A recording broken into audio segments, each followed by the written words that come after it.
something. I thought we were PowerPoint.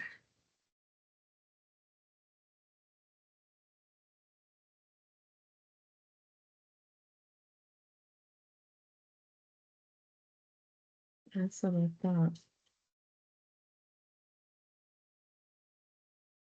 Chapter 8, chapter 9. We are in chapter 9.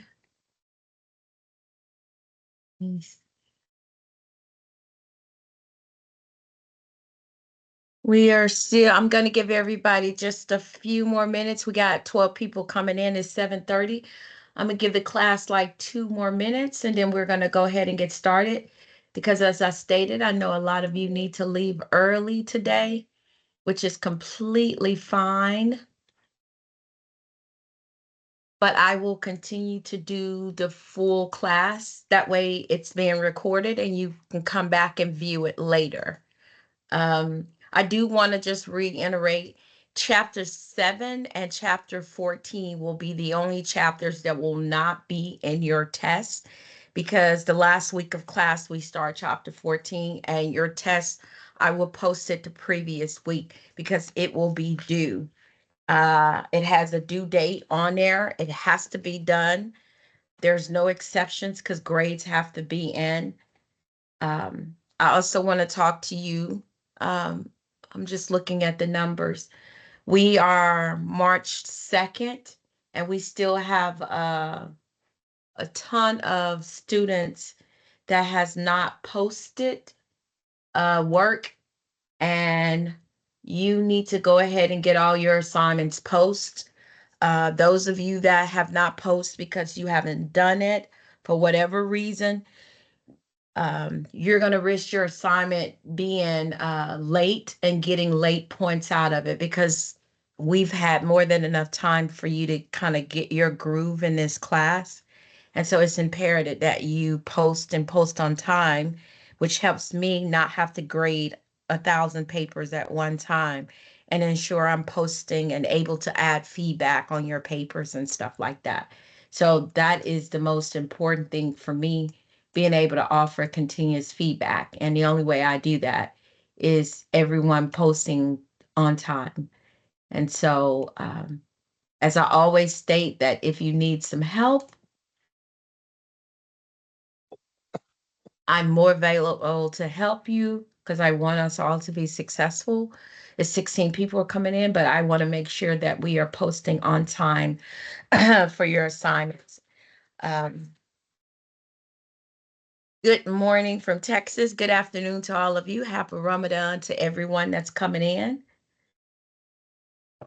What a beautiful holiday it is. Thank you, Doctor. We appreciate it. My family is Muslim, and I'm sure I didn't tell some of you that. So we're fasting, and I have service. As soon as I leave today, I'll go to service. Let's see, chapter 9. I'm going to go ahead and share my screen here with all of you. Let me know if you could see my screen. Yes. Okay. We are in chapter 9. So that you can know that we are moving forward. We have chapter 10, 11, 12, 13. 4 more weeks. Uh, we got 10, 11, 12, 13. We got 4 more weeks of class with chapter work. And then you have your final test. And chapters 14 and 7, 14 and 7 are the chapters that will not be part of your test because we do chapter 14 the last week of this class. And then chapter 7, I was out due to death in my family, so I missed that. But chapter 7 and 14 will not be in your test. I will post the test, chapter 13. It will be a document. There is a section that I can build it out, but it's not working the way that I want it to be. And so what I'm going to do is try, but if not, it will be like a document that you will be able to download, answer, and upload back into the system, and I can grade. And so that has to be done on time. It has a due date. I will post it in the announcement section as we move further along. I'm actually almost done building it because I work on it every week. And so it will have 30 questions. They will be true and false. It will be multiple choice, and it will be essay style where you have to fill in. Um, I'm telling you now, you need to read your true and false questions. Uh, because if it's a word that's different, if I say that it is 7:38 a.m. Central Time, that is not a true statement because it's not 7:38. It is 7:35. So you have to make sure you're reading it. You have to post it on time. It's going to be 25 points of your grade. And so you are going to have to make sure that if you don't post it or if you don't do it, you're going to lose 25 points. And so that's not going to allow you to have an A in this class. So again, I'm sharing this to you.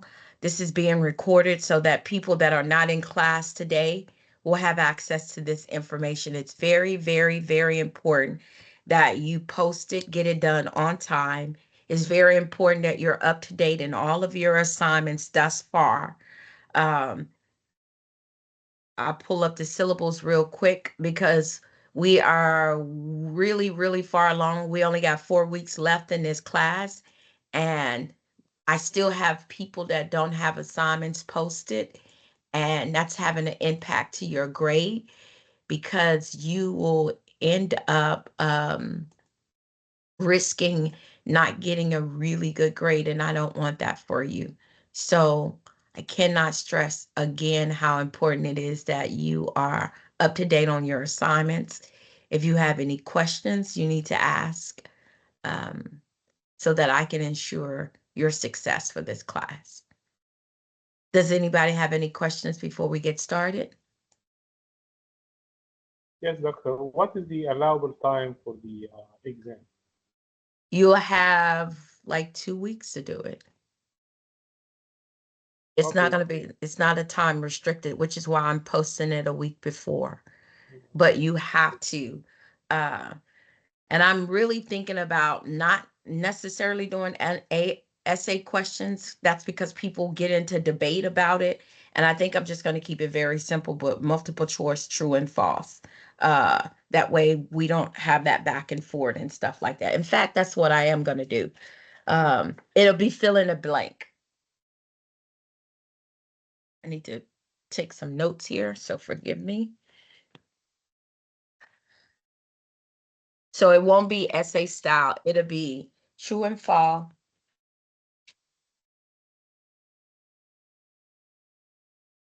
It'll be fill in the blank and multiple choice.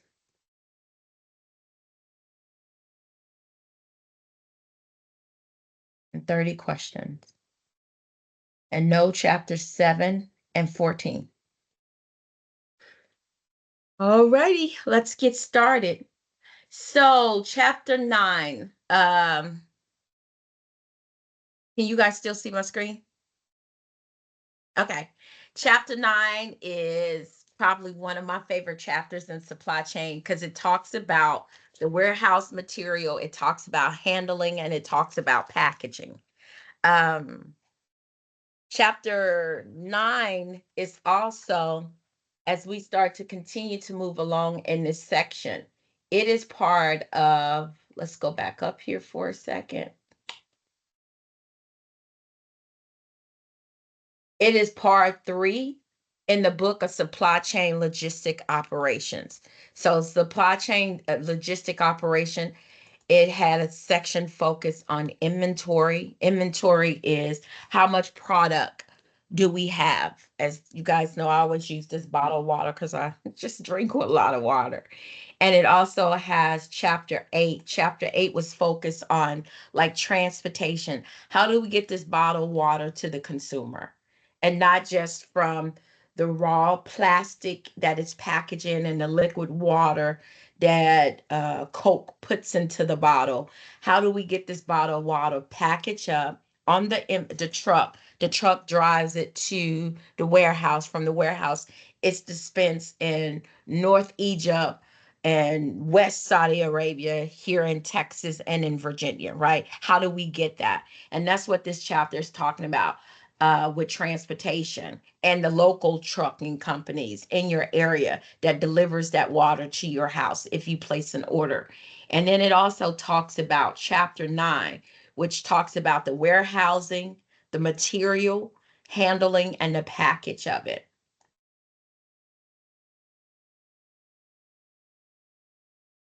Good morning. I'm still seeing people roll in.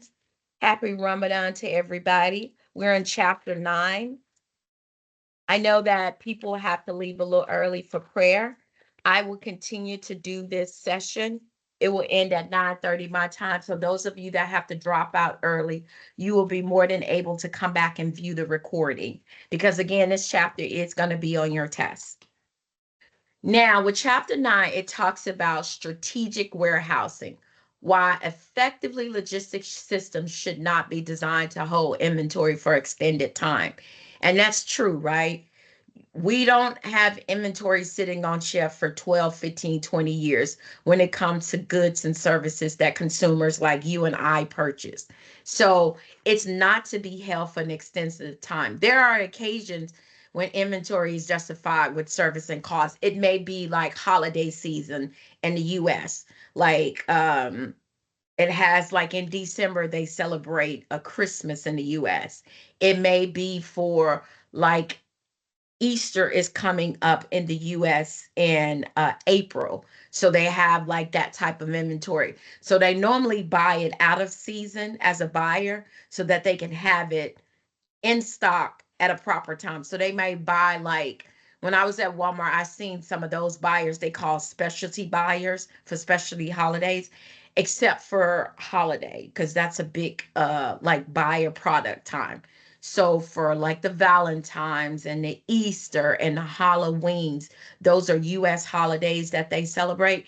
They might purchase those goods a year in advance and have it sitting on inventory shelves so that when those holidays starts, or 30, 60 days before, they start to slowly roll that consumer product out. So those are only occasions where you may see a storage and inventory.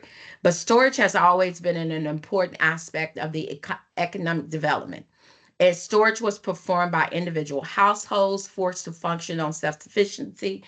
It talks about product storage, shift from household to retail to wholesales to manufacturing. And these initial warehouse provides a necessary bridge between the product and marketing. And so most businesses start to market anywhere. They do it like 90 days out, at least here in the US. I've seen them do it anywhere from 90 days out. You'll walk in the store and be like, why do we see all this Easter stuff? And there's data that support that for certain holidays, it makes consumers happy. Like you have like psychology that come in and say it's the ideal of spring. So putting product out early, people like, oh, spring is on its way, right? Because Easter is normally at the beginning of the spring season, not summer, but the spring season. And so when consumers walk into stores like Walmart or Target and they see that, they're like, oh, summer is here. And so it's a lot of data around when to market, how to market. So that's also a key point. I wanted to talk here on this slide. It talks about like key consideration, optimization strategy, technology, sustainable practice, common challenges, best practice, and key metrics. This is talking about also when it comes to rolling out product from inventory to warehouse as well. So this is not in the book, but I thought this, when I was doing my research this week, I thought, oh, this is a good slide for you guys to know, like things that are important with the rollout of manufacturing inventory and product development. So this is just something I wanted to highlight. Okay, this is talks about the service benefit. And in the book, I am on page 243. In the ebook, I'm not really sure what page you are on. It talks about spot stocking, full line stocking, and value added services. So with spot stocking, does somebody want to take what that is?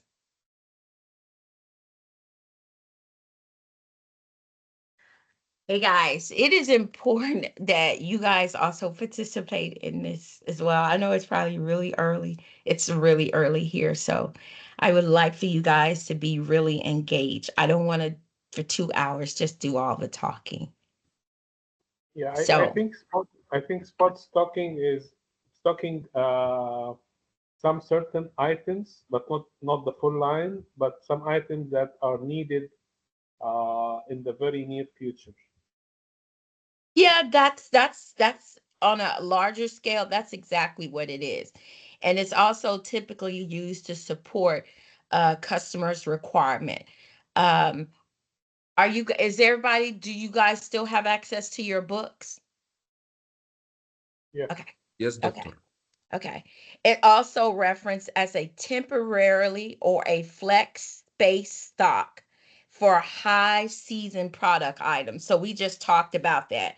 We talked about year-round products and stuff. Remember, I was talking about the Easter and the Halloween and the Valentine's Day. They also do that for what they call year-round warehouse service for direct peak season items for, for holidays. It also talks about the concept of selected inventory position and spot stocks in local warehouses. And so, like I said, like companies like Walmart, they're buyers. They have specialty buyers that come in and buy products because it's year round for certain products. So those special holidays, they have a special stock area where they're stored in a warehouse and they can be dispensed out really quickly.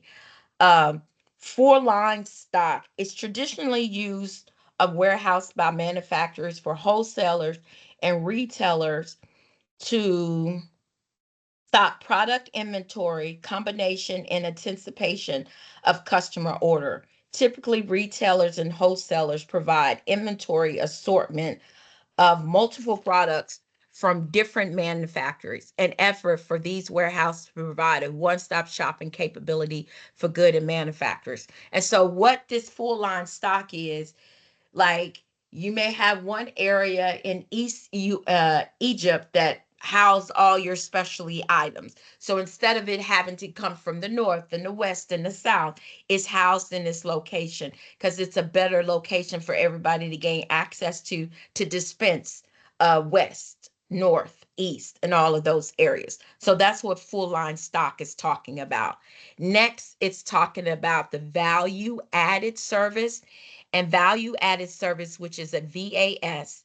It's the demand for highly custom service having temporary model distribution warehouses into factory facilities that specialize in performing value added service. In parentheses, that's VAS. A value added service is any work that creates a great value for customers. And so this is typically, it's on page 244, and it's talking about figure 910. And at the bottom, you see all these value added services. It has cross dock transload, it has customer return, it has home delivery. You want to know that where warehouses have at-home delivery stuff that you purchase online, they don't have that in the same inventory of the products that's going to be sitting on the shelves in the store. Like, you can't, that's like, it's think about your workforce. Your workforce does not have the same people that are building the technology, that's managing the technology. That's not a doable process. In order for you to be a smart business, a strategic business, you have to have those roles and those resources separated. So it's the exact same thing when it comes to inventory. If I'm online and we're selling like millions and millions of dollars online, we still got to have product for that feasible service, because it'll say in warehouse when you purchase something, we got 2 in stock, we got 3 in stock. Well, that has nothing to do with the stock in the store. So that's what a value added service is.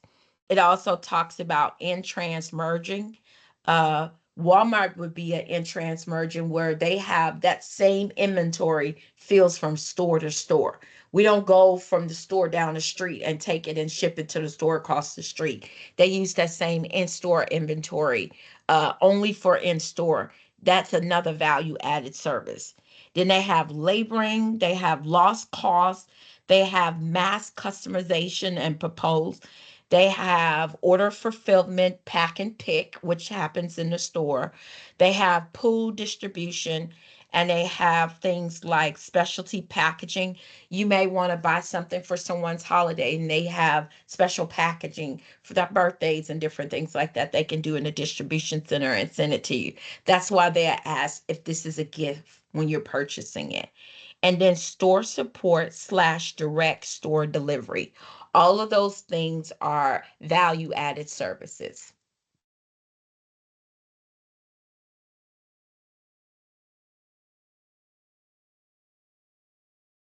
Okay, so next is economic benefit. And again, I know that this class is going to be a short. So normally we do a break. We're not going to do a break because if I'm not mistaken, I think a lot of you start to leave at what, 9, if I'm not mistaken, my time for prayer. So we're not going to have a break today. We're just going to kind of go through so that we can keep class moving. So these are some of your economics benefits. Economic benefit of warehouse occurs when overall logistic costs are reduced. For example, if adding a warehouse in a logistics system reduced the overall transportation cost by any amount greater than required investment and operating costs, then total cost will be reduced. So let me give you an example of what that is saying. So if the inventory has to operate at the warehouse with $10, and then you can get all of that cost for that transportation under $8. That's the only way it's an economic benefit because we knew when we assessed this, it was going to cost us $10. So there may be a decrease in gas, may be really, really inexpensive. It may be a product or service that's not selling as much as we need. So instead of that $10 that was originally needed to support that product, you only need 8. That will be an economic benefit only on those cases. But if you're saying that it's going to cost a little bit more, then that's not an economic benefit. It's now a cost increase to the consumer. So consolidation and break bulk, it talks about the economic benefit of consolidation and break bulks are to reduce transportation costs by using warehouse capability to increase in shipping size. So on the page at the bottom, you see that there's a big warehouse, and what they're doing is you will find that some companies like FedEx or UPS or DHL, what they do, if it's not a big inventory that they're driving down to Houston, uh, to go to Galveston, they may add Galveston inventory into the back of that truck as well. And that's going to reduce the cost. That's why it's consolidation and break bulk because they're putting 2 distribution locations. Galveston is like an hour away from Houston. So it's just smarter to say, hey, this truck only needed this much to drop off as Houston. Let's load the rest of this Galveston location on the back of it. And so what they would do is put Galveston in first and then put Houston, unload it, and then go and redo and then drop off Galveston. So that's what consolidation. Sourcing is the basic benefit of sourcing to a reconfigured firm as to being transport from original to the destination. There are 3 types of assortment. It is cross dock, mix, and assemble. Those are the 3 sourcing areas.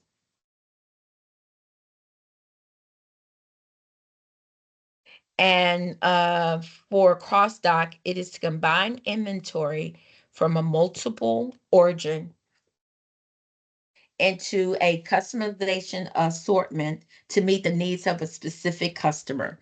So what that means is retailers may extend using cross dock up to replenish fast stored inventory.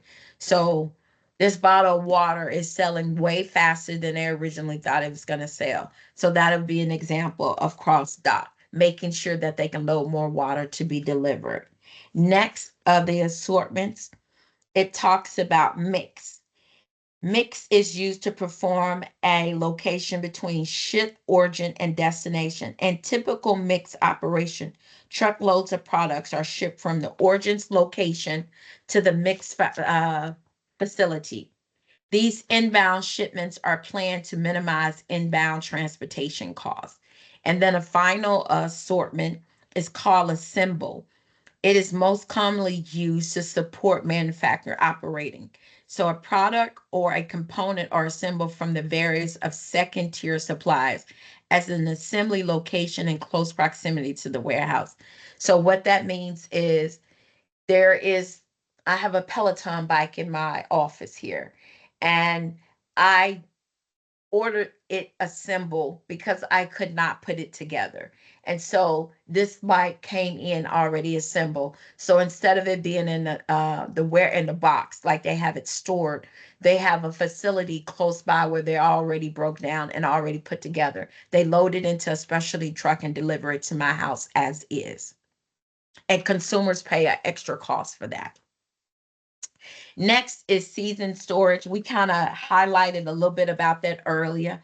That talks about like lawn furniture, toys, year-round products and stuff like that for holidays and all these US holidays that they have here, product specialty and stuff. So that's what that season storage is. And then the reverse logistic process is a great deal of physical work related to the reverse logistic and perform at a warehouse. And most recent trends for the past few years, it include initial process of customer retail for retail like Amazon, Kohl's department store. And it talks about reverse logistics includes activities to support return material, manufacture and repair, remarketing, recycle, or dispose.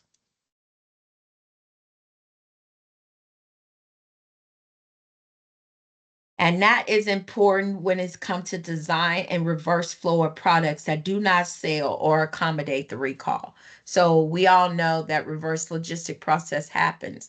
And that happens if, hey, there's an announcement made by a US government agency that says, hey, we're noticing that with the Peloton bike, when you ride it, the seat is falling off and people are getting hurt. So they're recalling not the seat, because the seat is an extension of it. They're probably going to recall the whole bike. And so what they're going to do is come and pick it up from consumers, bring them another one. And that product is going to sit somewhere. It's probably going to be destroyed, or it's going to be sent back to the place that manufactured to see if there's something that can be fixed. Everybody okay?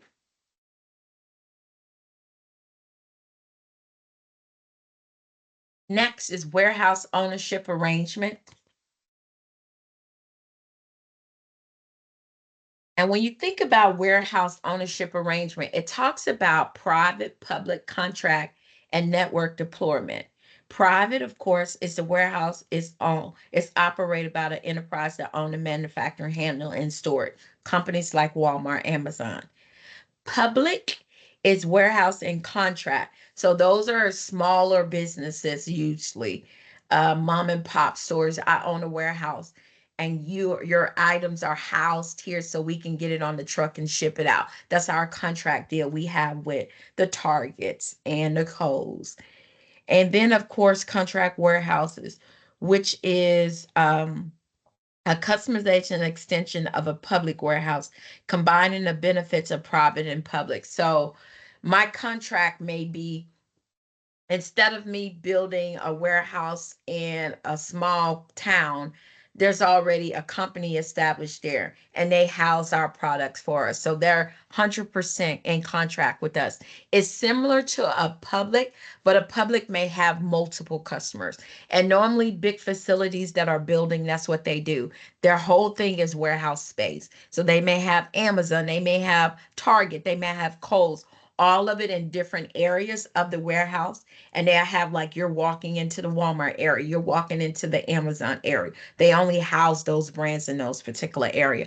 Unlike a contract area where it only house what that customer is. He doesn't want Amazon to be housed there. And they're going to pay you as a business owner for that privilege. And then of course, network deployment, which is really, really important. It talks about the technology delivering on this. And as you know, technology is an important part of transportation and supply chain. And it talks about many firms utilize a combine of private, public, and contract facilities based on the needs and characteristics of specific parts of their businesses. Full warehouse utilization throughout a year is rare. As a managing guideline, a typical warehouse would be fully utilized between 75 and 85% of the time. So from 15 to 25% of the time, space needed to satisfy peak requirements will not be used. In such situation, a deployment strategy may be used, a private and contract warehouse to cover the 75% requirement, while public facilities are used to accommodate peak demands. And so that's really, really smart. So they're saying that I have a warehouse across the street in North Saudi Arabia. And so one half of that warehouse is 75% contracted by Abraham. And the other 15% is just holding seasonal items for multiple private and public consumers. And that way, when those holidays come up or those special occasions, that 15% that I have, because 75% is contracted to Abraham, it's available for those products and demands to be meted out. Okay, now we're talking about warehouse decisions. Okay, it talks about the basic concept of warehouse providing an enclosed for material storage and handling requirement details. It talks about the location, it talks about the size, the design of the warehouse, and detail. And this discussion has evolved material aiding for additional technology over the past many years to include potential to consider hundreds of unique parts. So what is basically talking about is warehouse have multiple functionalities of it. It talks about in the first half, it being site selected and product mix. So certain areas. If I know that based on what the data, right? Because every time you buy a product, you're putting your address and zip code. So when I'm pulling that data and putting it into pivot tables in Excel, it's telling me that 85% of my customers are in a 12773 zip code area. So what I'm going to do for site selection is house a warehouse close to that so that I can meet those customers' demands as quicker, because that's where a lot of my capital is coming from. So does that make sense to everybody when it talks about warehouse decisions? Okay. Now products mix. Take that same approach. If you're buying more water, if you're buying phones, if you're buying, all of these items, if these are the items that 75% of my customers are buying, that warehouse that I have in that selected area to make sure I'm hitting my customers' demand quickly will have these exact same products as well, because my customers are buying these products the most. And I want for, if you go online while we're in this class right now and purchase, this Sharpie, right? It's going to be delivered to you tomorrow. It may be delivered this afternoon because I got more of these products sitting in this warehouse where I know you're going to buy based on your buying patterns. So that's what product mix analytics is. Okay, next warehouse decision. Um, This talks about, now this is the difference between product mix analytics. And when I saw that, I was like, why is this the same thing? So in the book, it talks about after site selection, the most critical areas and analyzing the products, they will be displayed at that warehouse. The design and operation of this warehouse are both dependent on the product mix. Each product should be analyzed in terms of annual demand, the weight, the cube, the package consideration. It is also important to determine the total size, the cubic, and the weight of the average order processed through the warehouse.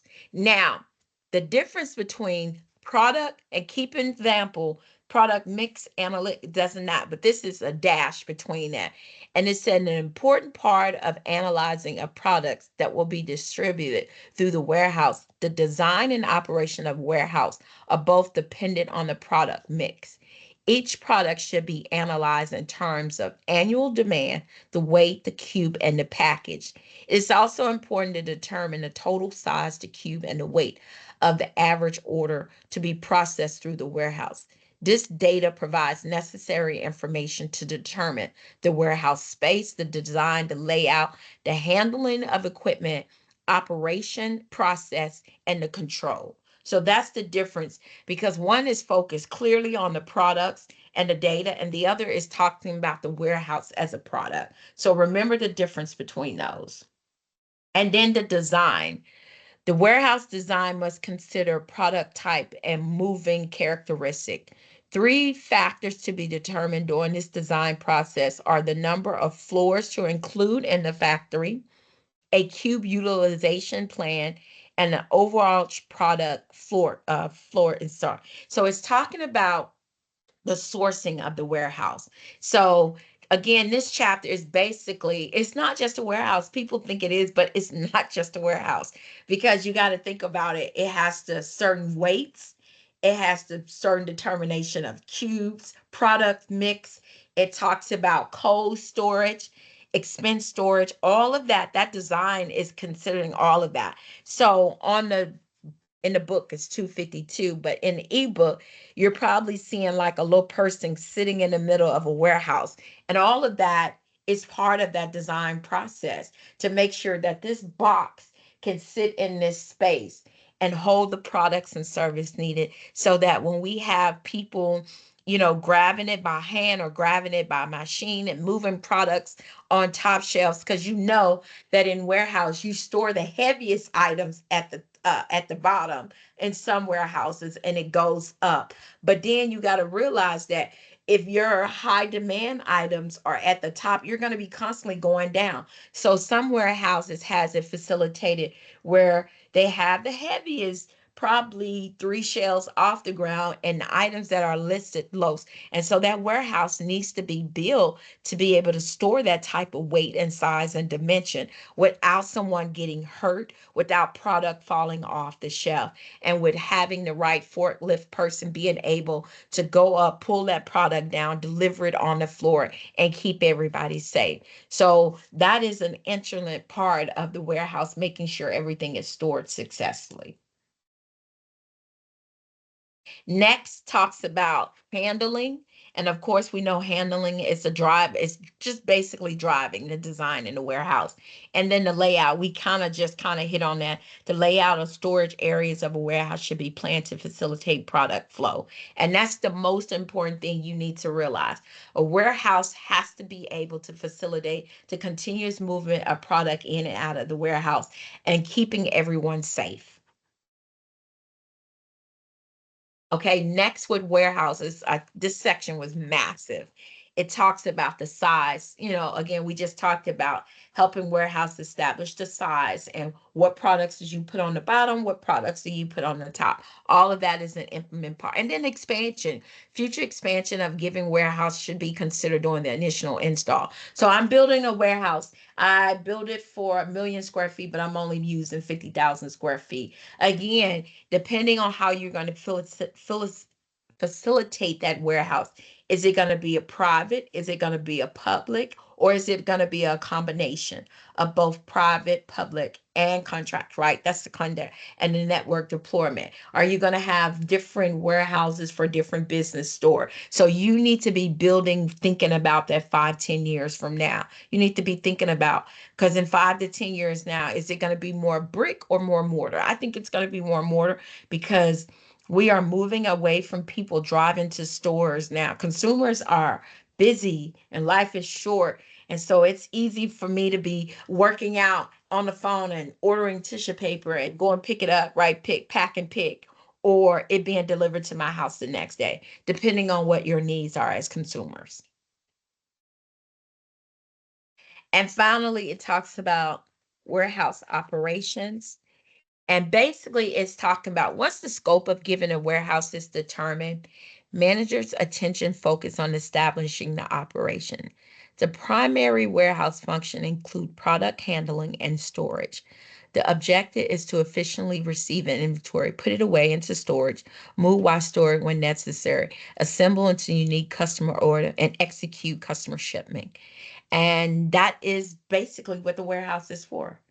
Like it is a house of your inventory. And as a business owner, you need to be able to do that and do that well. Because what you don't want is for a product to be damaged and you have only a small inventory of it. And so that order that you said that was going to be delivered on Wednesday is now going to be an additional 5 days because you damaged your product based on what your warehouse facility looks like. Everybody okay? Okay, Yep. next is primary warehouse operations, and it talks about product handling and talks about receiving. The first consideration is moving continuous efforts throughout the warehouse. Movement continuation mean that it is better for an employee using handle equipment to perform long movement than to undertake a number of short handling to accomplish the same overall movement. So basically what they're talking about product handling. Make sure if you have to move it 8 times, that's just not smart product handling. You need to move it 4 times. So how it's based on its location, it's based on its dense, it's based on its size, it's based on what the consumers are. So if you know that this is a popular product, why would you risk moving it 8 times where it can get damaged versus making it 4? So warehouses are not just product store. You got to have smart data like that to understand it. And that's really important for you as a business owner to understand the business that your warehouse is telling you. Talks about receiving as well. The majority of products and material arrives at warehouse in large quantity trucks, shipment. The first handle activity is unloaded. At most warehouse, unloading is performed using a combine of lift trucks, conveyors, and manual process such as hand unstacking, and what is commonly referred to as lump. So, like I said, I worked at Walmart, and for 10 plus years, I worked in different business units. So a truck will back into it, person will raise the truck. If they can get the conveyor belt in, they do. Some products you couldn't, you had to ship it out because in the middle of a truck, it's a belt, right? And it rolls into a bigger belt. And so you put that product on there. And so that's what receiving is talking about. When you unload it, you put it on. The goal of unloading is to make sure it's not damaged. So you don't get to throw it and toss it. You have to put it on the belt, and the belt would do the majority of the work and get it to its right destination. Because once it's happening over top at a distribution center, it's reading where this box needs to go. And if it needs to go to Memphis, it's going to go to the Memphis area over there. If it needs to go to Nashville, it's going to go to the Nashville and Tennessee over there. It's reading from the moment it comes out of the truck, which is why it's called receiving. And then product put away, which is the next thing. It is a variety of applications. The second handling function is the product put away. Product must be specifically stored in a location and a secondary location. That's the city, the state. Depending on how the product is utilized, this could be used as a floor stock product, a pallet, meaning that it's something for later or something now. If it's something for now, it's called a floor stock product, meaning it's going to get over to the Memphis area. But if it's just a stored ton of inventory for maybe 6 months, it's going to be on a pallet that's going to be put in the area for you to unload at a later time. That's what product put away. Next is in-store product handling. Once the product is in place in a storage location, it is fairly common for that product to be moved within the facility for a variety of reasons.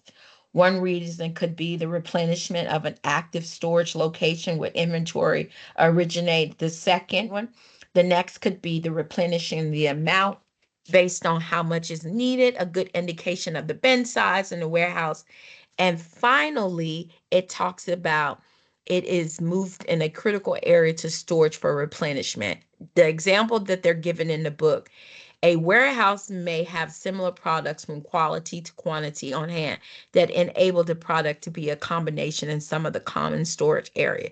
Sometimes first in, first out sequencing requires to this product. So this bottled water, first in, first out. It's so common, use it. They store it in another area, even though water is stored in the Seattle area, because this water is so popular and people are buying it. It comes in and comes right back out. That's why it's called first in, first out.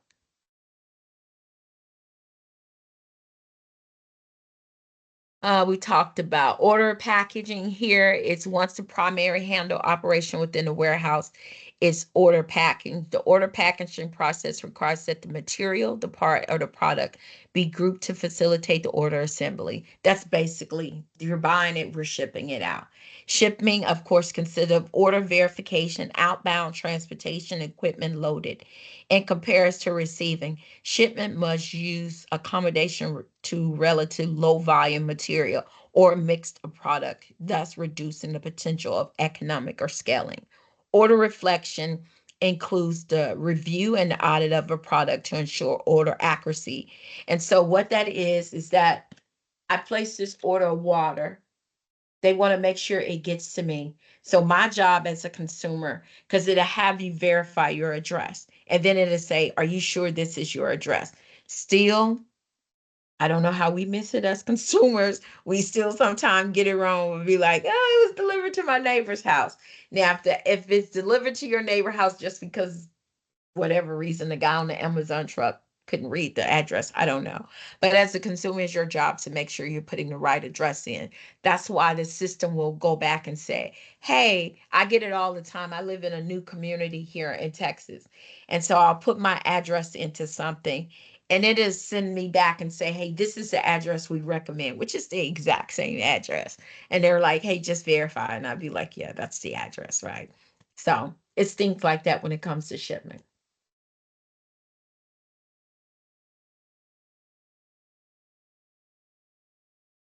Next is product handling consolidation, and we're on page 259. It's the advance in handling technology and equipment offer the potential to sustainably improve logistic handling. The handling process involves beyond the scope and the discussion and follow section. So this is talking about the different areas here. Basic handling consideration, and it talks about on the table of 9.2 the principles of handling. Equipment for handling and storage such as standardization are possible. When in movement, the system should be designed to provide max continuous product flow. Investment should be handled rather than station equipment. Handle equipment should be utilized to maximize extent possibilities. And in handling equipment selection, ratio to dead weight to payload must be minimized. And so what that is talking about, it is saying the handling system can be classified by mechanics, semi-automatic, and automatic. In some cases, special handling consideration exists. A combination of labor, handling equipment is utilized in this process. And so it talks about truckloads. That's the mechanic system. Employs a wide range of handling equipment. The type of equipment most commonly used are lift trucks, ride trucks, tote lines, uh, trailer, uh, trailer tra- trailer traits, devices, or conveyors and carousels. So in a warehouse, a conveyor belt, I don't know if you guys are familiar with conveyor belts. You put the product on there and it takes you over there. Those are the mechanic systems that they're talking about.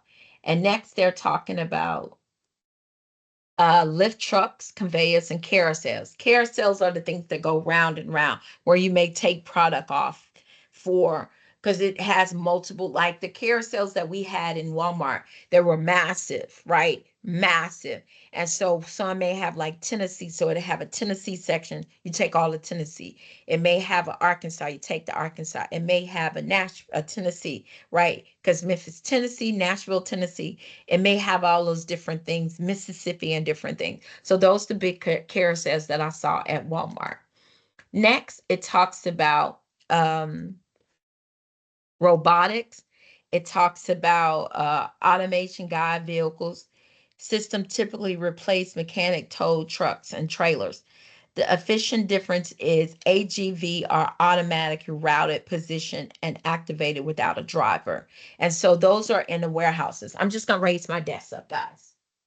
Those are talking about in the warehouse, like when you have, like Walmart was a big one of that. Instead of you having to get a forklift, they had those new machines that they were designing where you didn't need those to move product and services and stuff like that. You only had to use it for that. So that was something. And robotics like Amazon. I got a chance to view Amazon for a class that I was in my graduate program. And at the time, I went to grad school in 2016. Yeah, 16. And so I was like 30 something. Wow. Yeah, it was a long time ago. I was in my early 30s. And so they had them, they look like, y'all know those vacuum cleaners that you can start and they go round and stuff like that. Well, at Amazon, when we went to visit, they had like little robotics things like that, and they would raise up, grab things, and go and deliver. I was completely fascinated with that. They were definitely ahead of the curve on that. And so instead of it having to get people, they had robotics doing. Another automated system that they're talking about is the potential for automation. The appearance of automation is a substitute for capital equipment from labor. In addition to requiring less direct labor, an automated system have the potential to operate fast and more accuracy with less product damage. And so basically, I know people don't like that, but that is true, right? Humans have the ability to drop, they don't move as fast. And so those are part of the potential of that. And then it talks about order selection, initial automation for focus on mass carton selection and order assembly in the warehouse. Because of high frequency intensity and order selection, the basic objectives was to integrate mechanics, semi-automatics, and automated handling into systems that offer the advantage of high productivity with accuracy with limited labor. And they're talking about humans. And so I know people are saying like, machines are taking people's jobs. It's true to some extent, but it's also smart business for a consumer. And I know we don't like to think about how that's smart, because think about it. You got a person that needs to, take a break, go to the bathroom, drink water, all of that. This automated system doesn't need any of those requirements. It can continue to fill orders and stuff. So there are disadvantages of it. It is taking away human jobs, but it also is reducing damage, reducing time. A human has to take a break. They need to work 8 hours. They need to sleep, all of that. Amazon and Walmart have warehouses that are just ongoing. They never stop. The only thing, there's people in a room, probably 5 people, that are making sure that these machines are running and running successfully.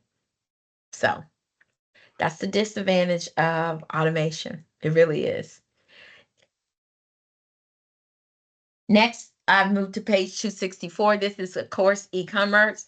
This is what all of this supply chain information is getting into the step of. E-commerce, return process storage, active storage, extended storage. So e-commerce is logistics supplies of internet-based sales, and that's done on the website. We talked about, everybody used the term brick and mortar. Mortar is when you do it online. That's what it's talking about here.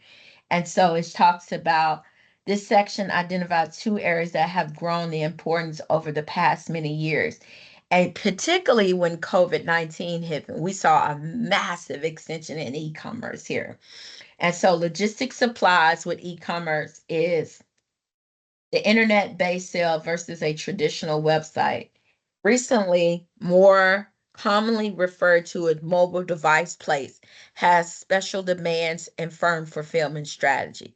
But e-commerce central on brick and mortar retail have been forced to move more aggressively into the e-commerce space, having been required to adapt their order processing to meet specific needs of their market page, which are commonly evolving. And that's true, especially around COVID. When COVID happened and people here in the US, they were I felt like when it first happened, they were saying we couldn't go out. I wasn't sure if that was true or not, but it was just really, really, really aggressive. And it talked about all these demands and processes and stuff. And so a lot of companies now, you'll go into a store and you want to buy something and they'll say, oh, we don't carry that in the store anymore, which is why they are reducing a lot of stores. They're basically coming in and places to try on, and you're like, well, how do I know if I wear this size? I need to be able to try on multiple sizes and stuff. And they're like, nope, you got to only buy it online and stuff like that. So that's something that we're running up against. So that's why a lot of companies are putting a lot of dollars into e-commerce, and so that's why you see warehouses stocking up everywhere. And they're not necessarily the Amazon and the Walmart warehouse. We just talked about that. They are public and private and contract warehouses where companies can come in and contract and hold and store their products there. Return processes. For a variety of reasons, merchandise may be recalled by or returned to a company. This is particularly true for e-commerce environment, where up to 30% of orders can be returned. The reason why has to do with the color. It may have to do with the sizes, especially from the viewpoint of a female. And so that's some of the contributing factor, as well as men, right? The sizes may not be. That's why it's really important when companies say, hey, you can go to the store or order it online, you need to at least have sizes there so that people can try it on and be like, okay, yeah, this is the size that I'm gonna need. That way that you can reduce that 30% down.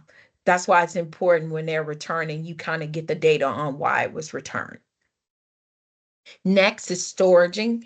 It's in-plan warehouse layout. It is essential that products be assigned specific location called slots on the basics of individual characteristics. Again, this is based on the product, the vitality of it, the weight, the demand, all of those things. So it's properly stored and you got the data to support it. If this is a product that's going to continue to sell and produce and stuff.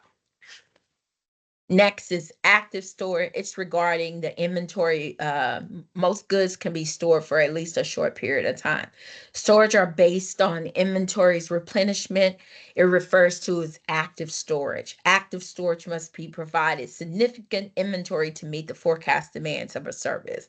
And so again, this is really important for that reason. Extended storage, right? When inventory is handled for a long time, that requires for normal replenishment of common stock. It is referred to extended stock.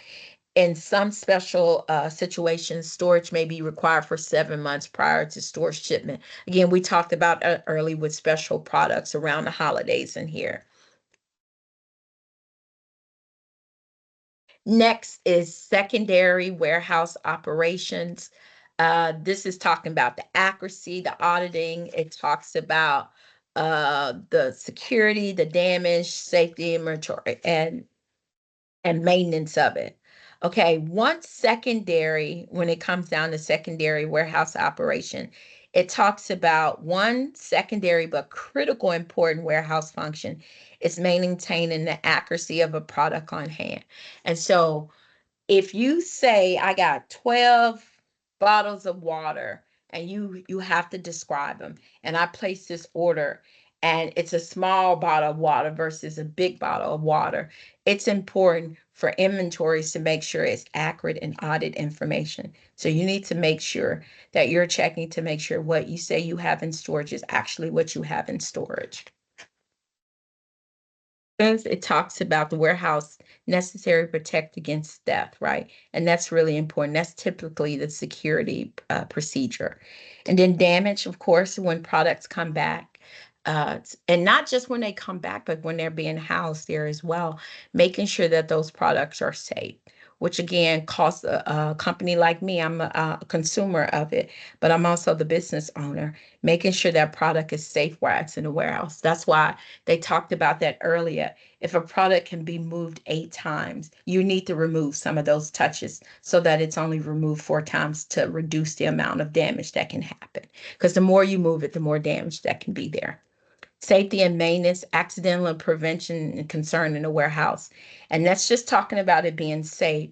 And those are for fire products, chemicals, different things like that, making sure you have labels on your boxes to say if this is something for a vacuum cleaner or something OSHA regulated, environmental protection. Those are the things that warehouses have to worry about. So are those products stored in one area? So if a fire breaks out, right, everything can burn, someone can get hurt. Those things are important in a warehouse as well. Next is environmental concerns. We kind of talked about that. That's the system, the warehouse maintenance. We talked about the yard maintenance. That's out on the grounds where trucks and things are being stored, making sure people are not walking around, people are paying attention, not running anybody over. Information direct system. We talk about RV wireless. Those are talking about the wireless services and light and direct, right? These are things that your warehouse have to have in place as well to make sure that people are not getting hurt and not getting damaged. It's 8:30. Do people need to drop now or we still got a little time?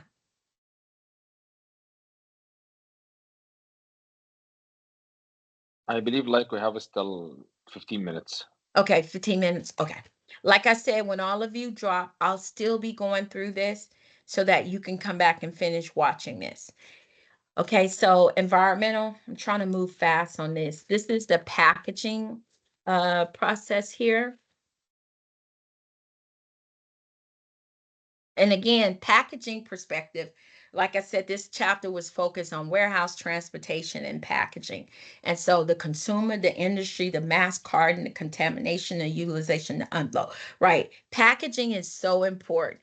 And if you look at section 9.8, where it talks about the examples and the benefiting of modern packaging, you see the depth, you see the single, you see the half, you see the quart, you see the width, all of that. That's why packaging is important. It is typically viewed as being either consumer focused, primarily for marketing, or industry for logistics, right? And so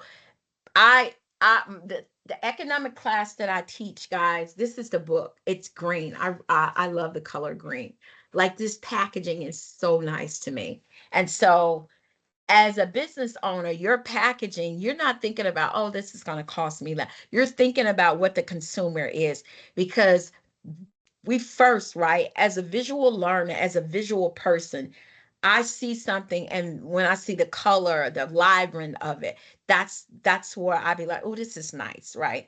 I don't necessarily, I mean, it's the same papers as any papers, but it's the packaging.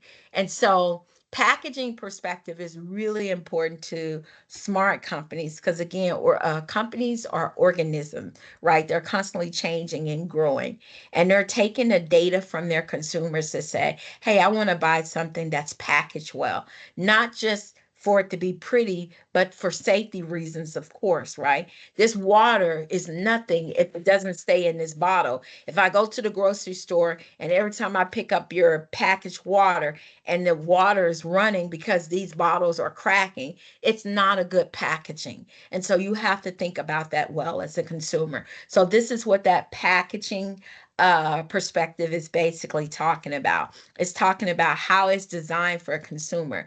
They talked about mass cartons, right, for milk and water and liquids and stuff like that, making sure that material is thick and it holds. And so you have companies where you get this raw material from, they're doing tons of testing to make sure, hey, that this container can hold the water and stuff like that. Then they talking about unit loading. When multiple mass cartons are grouped together for handling to compose, it's referred to as union load. So that will be like bottles and bottles of water. At Costco's, they sell water, not 48, they sell it like 90 something, like it's a big thing. And they're packaged on top. So one package is covered and then another one, and then they're grouped together and stuff like that.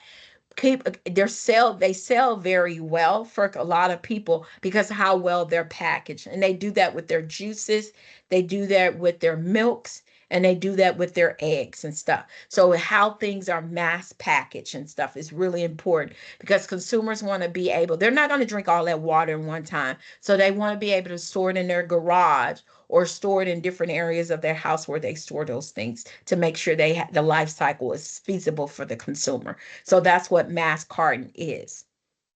Um, Handling efficiency, package design. We talked a little bit about, let me see, I think that's the next one. Yes. So packaging for handling efficiency. Package design companies like IKEA. Do you guys have an IKEA in Egypt?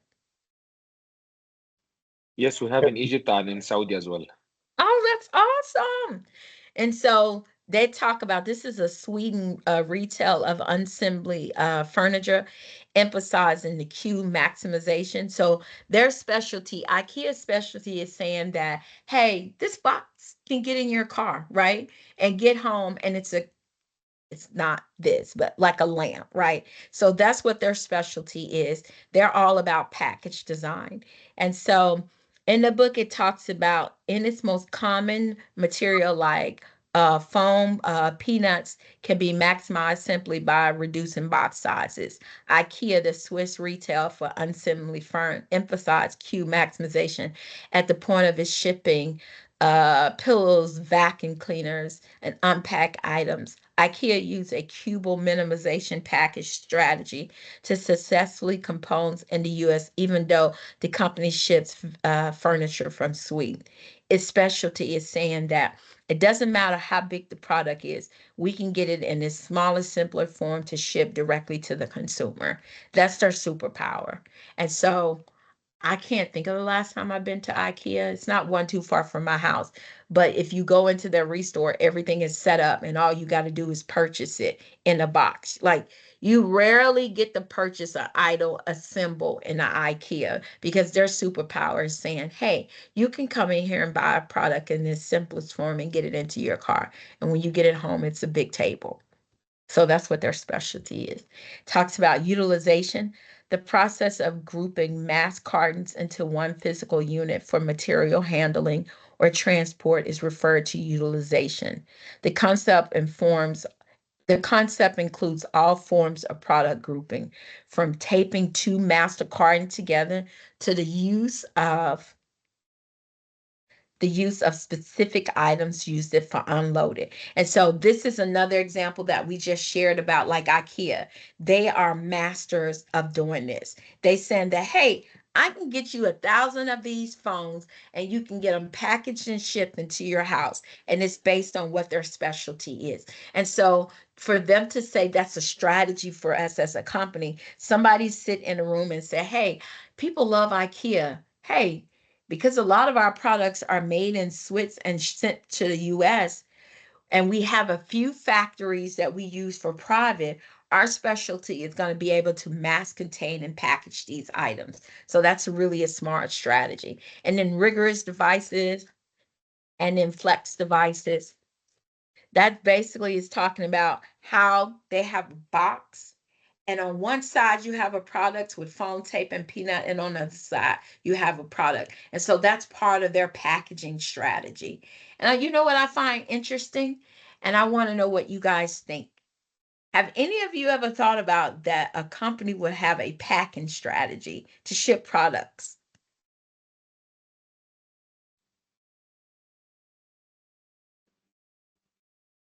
None of you have thought about it before?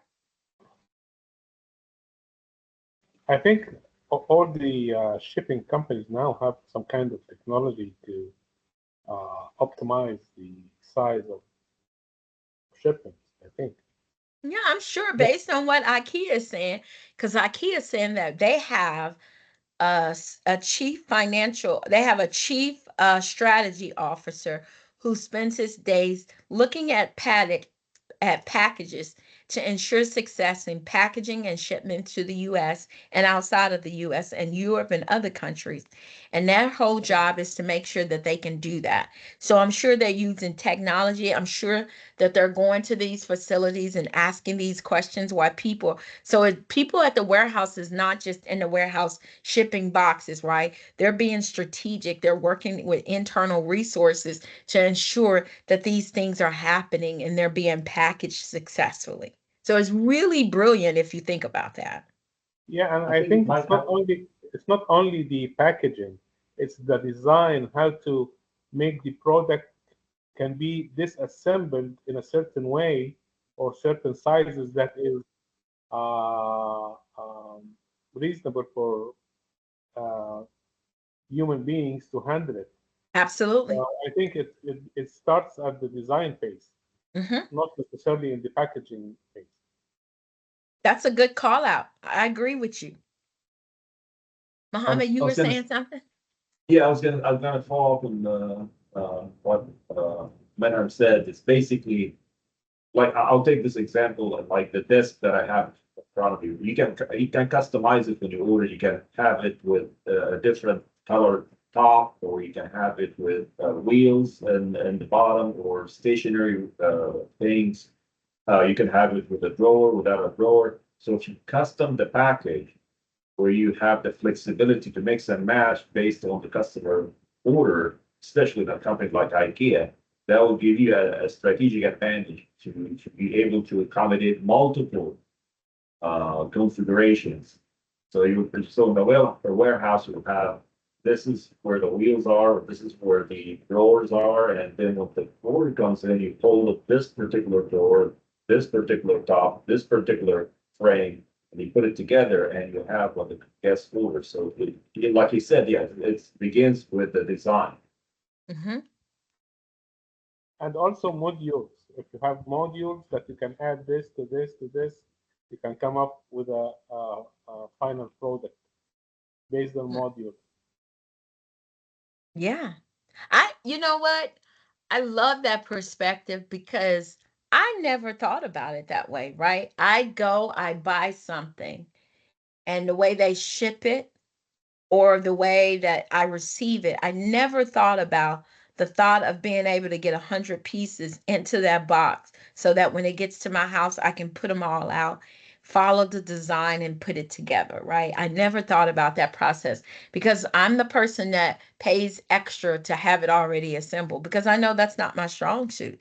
And to know that there's so much thought and strategy and not just the packaging, but from the design itself, how do we get that broke down enough to send it to a consumer with the screws and everything to get it back together to hold the weight that we said it can hold? Because all of that, when I'm purchasing it online, is telling me the dimension, is telling me the weight, is telling me all these instructions. I place that order, I receive it, and I can put it together. I think for a company like IKEA, where they basically base their business on consumer putting it together, it's crucial for the packaging company do. A lot of actually companies right now, you buy furniture from Sam's Club or Costco. You don't buy it simple most of the time. You just load it in the truck, and you figure out a way to put it together when you get home. Yeah, And that's part of the savings that you that's basically do for labor. that is true. So let me ask you this question, just based on that conversation. Does a product still have its quality, not quantity, but quality, if it's something that can be shipped in a box and assembled by the consumer? Is it still a quality product? Yes, yeah. So Yeah, for example, the desk that I have right now, it is certainly solid metal. I mean, it's solid wood and everything. I mean, I had to put it together, but it depends. I mean, if you buying some of the IKEA stuff is actually what do you call it? Manufactured wood and cheap stuff. But some, if it's designed with solid metal, solid wood, solid material, he still can produce them really, and that's what we sell sometimes at like Costco for furniture. The furniture is nice. really. I mean, it's solid wood and it's great, but you gotta put it together. But you can also buy things you put together, like from IKEA, where you actually live in an apartment or something, and if you move out, by the time it gets to the next house, it's destroyed. So it's, yeah, so I think you still can. Mm.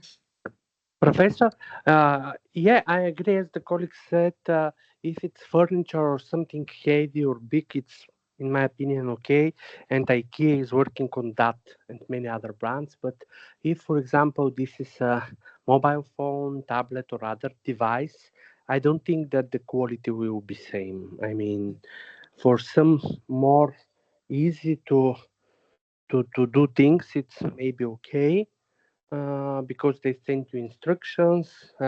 All drills are made, all holes are there, and you have all the parts and only assemble them. But if, for example, this is something that needs to be precious, like mobile phone, other device, I don't think that the quality will be same, because people will not have the exact tools and the exact gadgets to use, so they can make it as prestigious as made in the manufacturer. So it depends from the product, Okay. in my I love opinion. I love that perception, Mari. Because for me, hey guys, it's 8:45 my time. Do you guys need to drop off for prayer?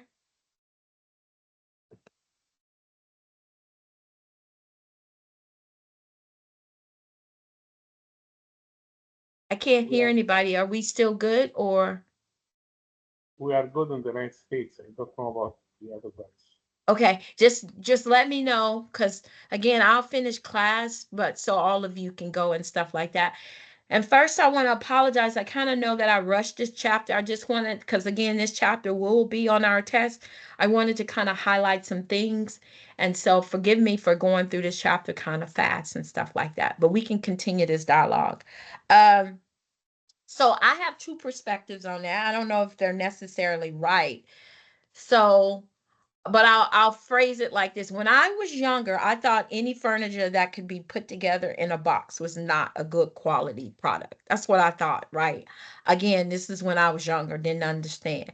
But then I realized that as I got older and I really started to understand supply chain management, work in that field, I realized that that is the only way that a demand can be met for more consumers. If it's one table, right? You can't physically house that table everywhere for every consumer to buy it if they want to buy it.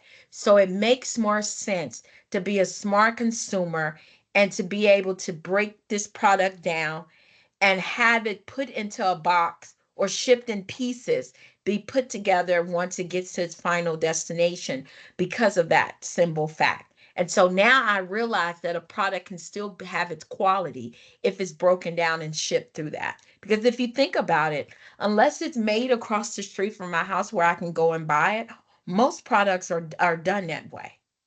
When I was younger, I didn't realize that because I was in college, I didn't understand supply chain. But as I got into the business, I realized in order to meet the needs, right, it's more consumers than it is that product. So in order for that product to get around the world, for it to be in Florida, for it to be in Texas, Tennessee, Virginia, DC, California, Arizona, the only way to do that is it's going to have to be broken down enough where it can be shipped because it's made based on parts, right? Think about that. It's made based on parts. So why wouldn't we have the customer have the ability to put those parts together? Yes, that's true. And also there is a big difference between quality and grade. Mm-hmm. So you will get a good, I mean, quality is, we can say that this thing has a quality because it meets the requirement. Mm-hmm. But the grade is something else. And as the modern technology uh, advance, let's say if you have like an old, like the 70s Buick Fleetwood or whatever, it has a Mm-hmm. lot of steel and it's very heavy, and actually if you have an accident with these cars versus newer cars, the newer cars will save your life better. Oh, Although it has absolutely. less Absolutely. steel, less solid things, but it's designed to do the purpose with less material and less stuff. So I think the Yeah. new furniture as well is designed to give you the same uh, uh, functionality Hmm. without having to be so heavy or solid wood or whatever. Hey, and you know what? That is a good segue to this question. What is the contributing factor to that? Think about it.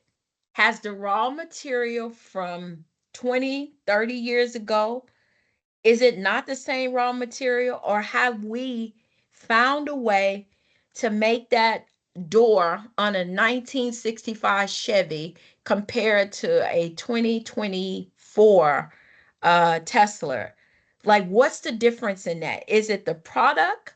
Is it the quality of the product? What changed? Did the raw material change from here to here, It's the or did we technology. find?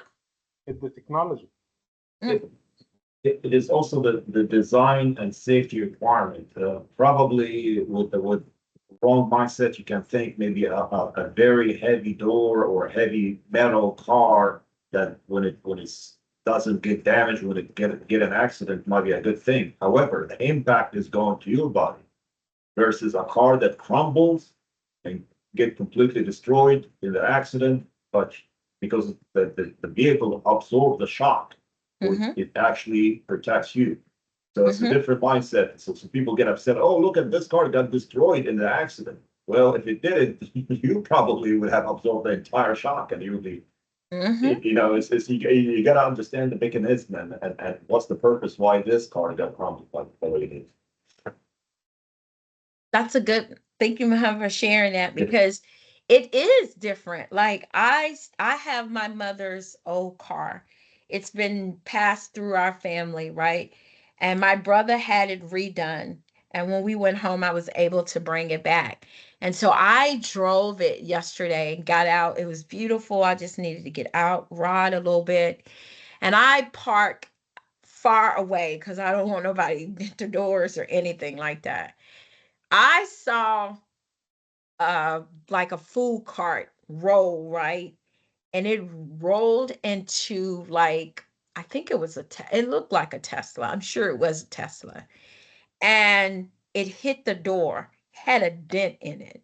Like a dent, like just from rolling. And I'm thinking, how is that possible with this more expensive car than these cars? How is that quality different? And it's, in the US government now, we have companies that are responsible for, doing dummy tests and things like that.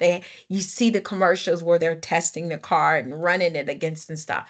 And the quality of material. So Muhammad, I agree with you that it's different now, the material, the requirements and stuff like that. Think about those 1964. My mom car did have a seatbelt in it, but it was like I've never seen a seatbelt. It didn't have it like this way over me. It just had it around my waist. And so we had a guy like put a seatbelt across and stuff like that in there. So the quality of cars then versus now, because if you look at the data would tell you that there were more people being killed in car accidents in 1965 than there are being killed in 2025 and stuff like that. So the data supports it. So when people start to ask those kind of questions, is it the material, like we've been talking in supply chain? Because think about it, that car door is not being made in Detroit where the body of the car has been made. It's being made by another company that's being shipped for them to add on and stuff. That's how companies are reducing costs of manufacturing in the US, because they're saying, hey, we'll make the body of the car. I'll get the doors from Jim across the street. I'll get the lights from Ted down the south side. All those parts are being shipped in, and we're adding on. And so that's the difference that's happening in the US when it comes to manufacturing and stuff like that. You'd be surprised to know that a car made in the US, only about 25% of it is made. The other 70% of it is coming in from another supplier, and usually across the water. and there is coming in tomorrow. Exactly. Exactly. Exactly. Exactly. And you're paying an arm and a leg of it for now, right? And it's coming in from China, it's coming in from Mexico, it's coming in from Canada and stuff like that. And that's because, like, back in maybe the 80s and the 70s, a lot of products were made in the US, but it got too expensive. And so they had to start, because Ted down the street can make it cheaper than I can make it in the US. And so I'm gonna buy from Ted. So instead of me spending $30,000, I'm only gonna spend 25. That's 5,000 that I've saved. That's 5,000 cash in my capital demand that I still have for the end of the year. And that's what supply chain is. It is being pulled in from different consumers. Because when we talk about like what this chapter, the summary of this chapter, it says warehouse material handling package combines of incorporating many different aspects of logistic operation. Collectively, they form an integrated function area that affects all areas of the supply chain process.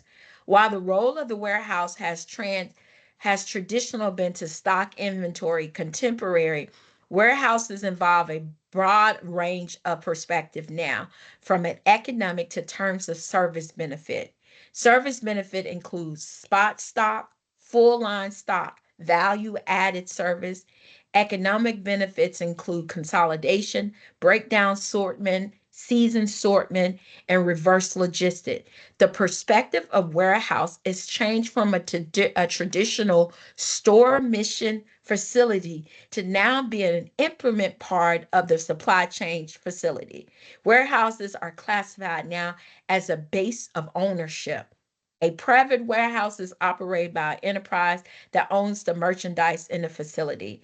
A public warehouse is a long-term business arrangement that provides traditional service for a limited number of customers, smart customers. And an integrated warehouse strategy offer incorporates a combine of warehouse ownership options.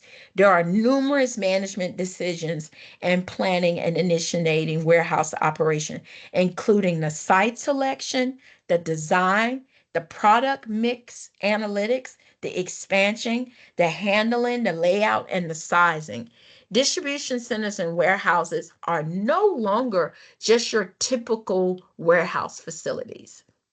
It is so critical for companies to house these areas. But more importantly, high performance warehouses handle a key perspective for the supplier as well as the consumer.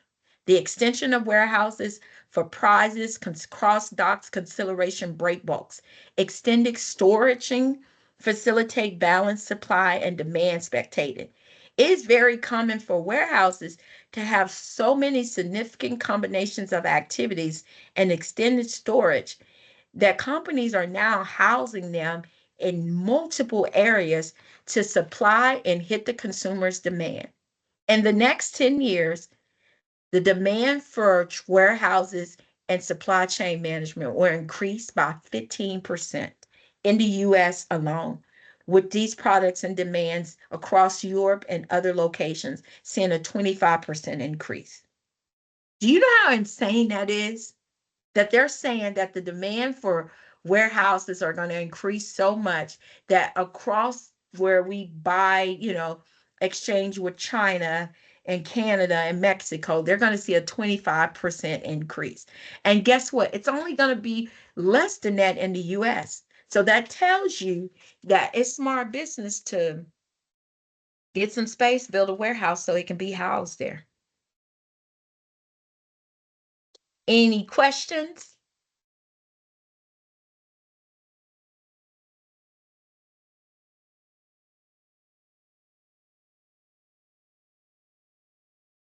Any concerns?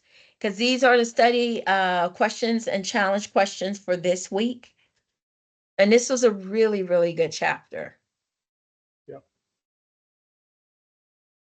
I know that you all have to leave now. Is anybody going to meet with me after? I see people dropping now. Did anybody need to meet with me today about an assignment?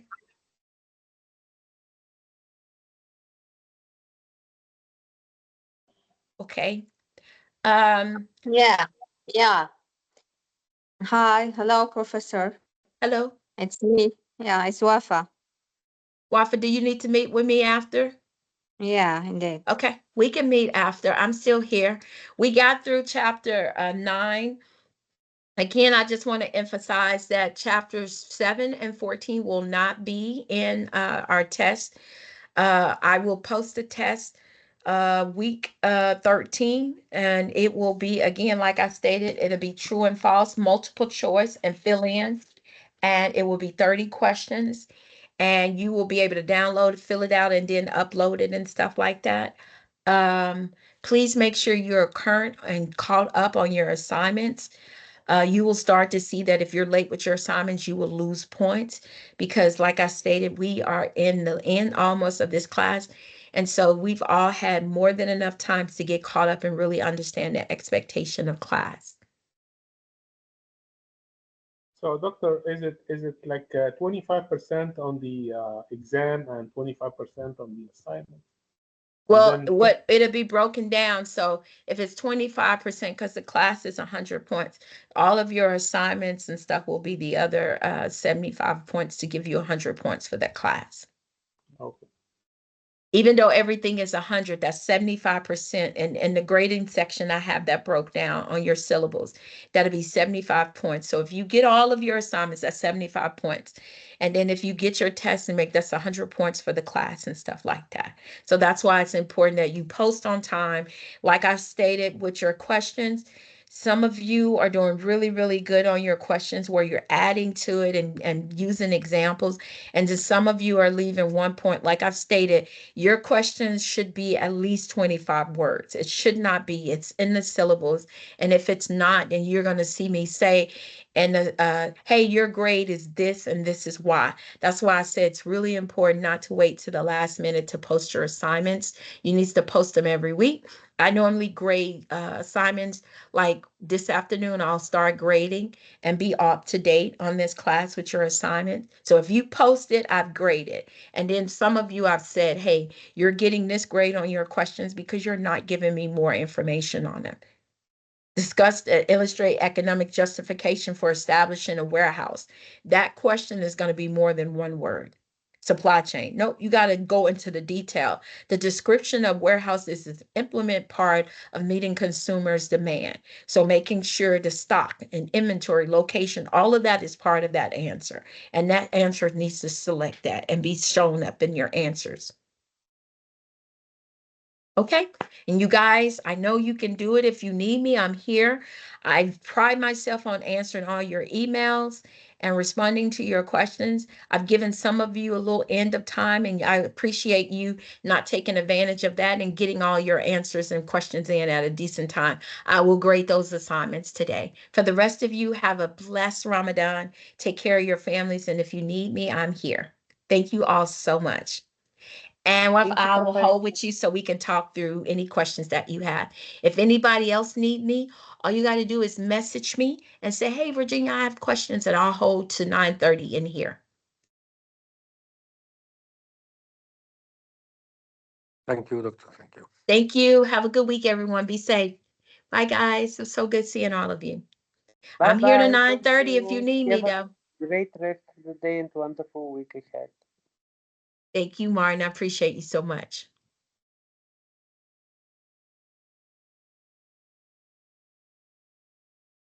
Well, if I'm just waiting on the other two to drop off, I think they must have me on hold, and I can stop sharing. Okay. Give me just 1 second. Pull my desk down, and then we can talk through your assignment. It's just one more person that needs to drop off.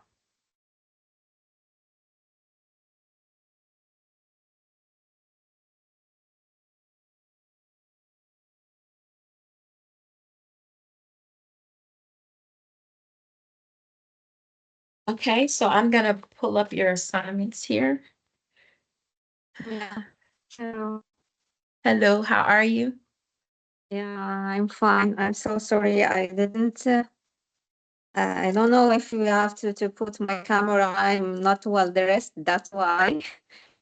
So I'm on pajama. We That's are okay. on holiday and we are preparing for Ramadan too. So thank you for everything. I will just ask about the assignment. Okay. So I've noticed that I have to answer more than 12 questions, isn't it, or not? For each assignment. Because we are talking about study question and challenge question and case study, for example. So all what we have in the end of the chapter, I have to answer this question. That's what I want to know exactly. Okay. So give me just a second. I'm pulling up your assignment now.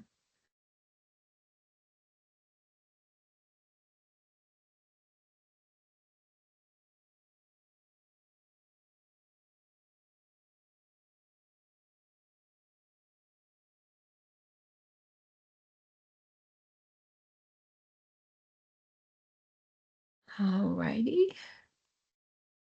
Okay. So I'm going to go to week 1 and start there. Is that okay? Yeah. Okay. Give me just a second here. Pulling it up now.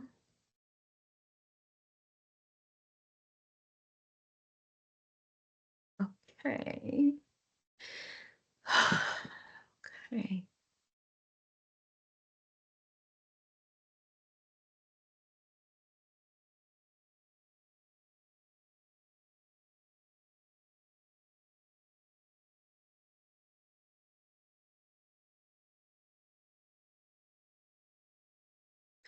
I have to go through everybody's name to get to yours. So just bear me a second here.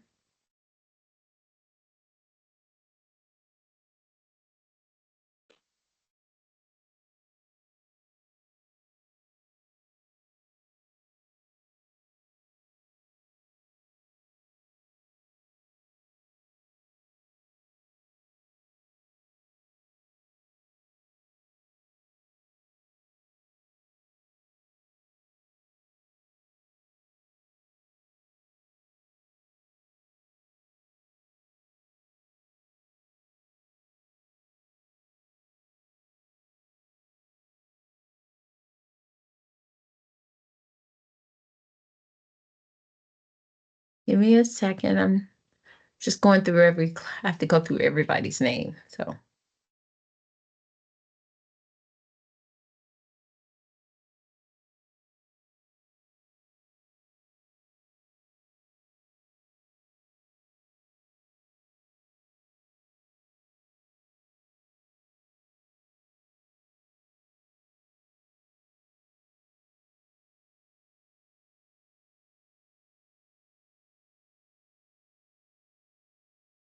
Hmm.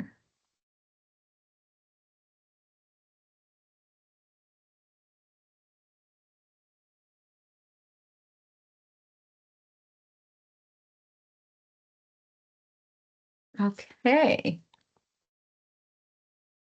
So I am bringing up your paper here. I'm going to share my screen in just a second.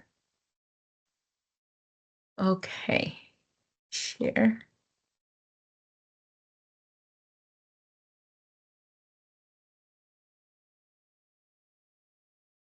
All righty. I don't know which color it is. He's not here. He must have forgot to drop out. So let me share your screen.